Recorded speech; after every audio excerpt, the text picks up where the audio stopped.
Economic sanctions against South Africa's apartheid government. In the 1960s, pressure mounted on South Africa's apartheid regime through international economic sanctions, and they would start taking effect in the 1980s. In 1962, the United Nations established a special committee against apartheid, which called for sanctions against the apartheid South African government. But Britain was not convinced that this would encourage a change of policy in South Africa and consequently boycotted the committee. Margaret Thatcher remained adamant in her disapproval of sanctions against the apartheid regime in South Africa. Britain was indifferent in spite of the fact that most Western and newly independent African countries supported the economic isolation of South Africa. At a Commonwealth meeting in 1986, disagreements concerning the sanctions against South Africa ensued and escalated to epic proportions. Prime Minister Thatcher maintained Britain's stance that economic sanctions would achieve little or nothing at ending the apartheid rule.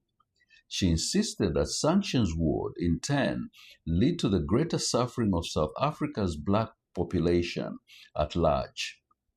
Kenneth Kaunda, with other Commonwealth leaders, strongly felt that the apartheid government should be forced to undergo a policy change through economic isolation. In a rather unprecedented move, Kaunda suggested that Prime Minister Thatcher be excluded from talks on South African sanctions. Thatcher's support for the apartheid government in South Africa was at the zenith of its deadliest attacks, killing many in the late 1980s in state-sponsored terrorism at home and abroad.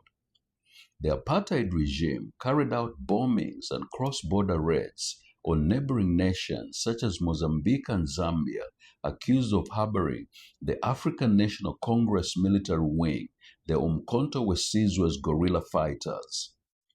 Thatcher and Britain had also branded Mandela and his African National Congress movement terrorists.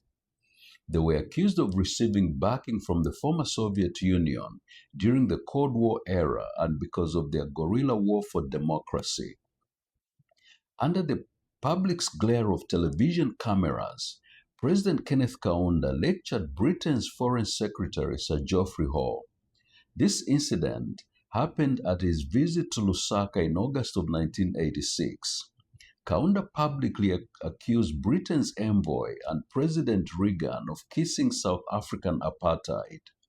Hall had visited the Zambian leader on a European Community's peace mission.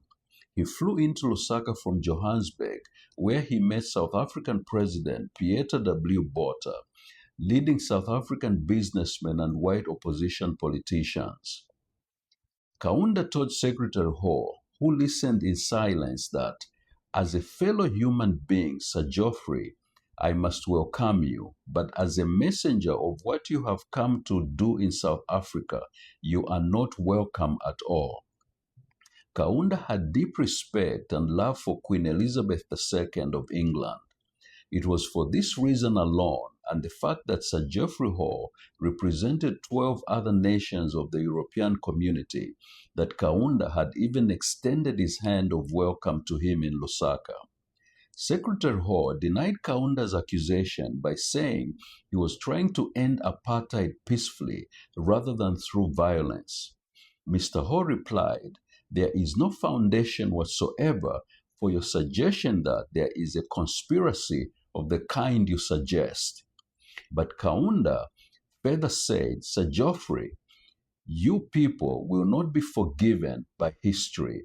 I'll tell you that because this thing is about to explode."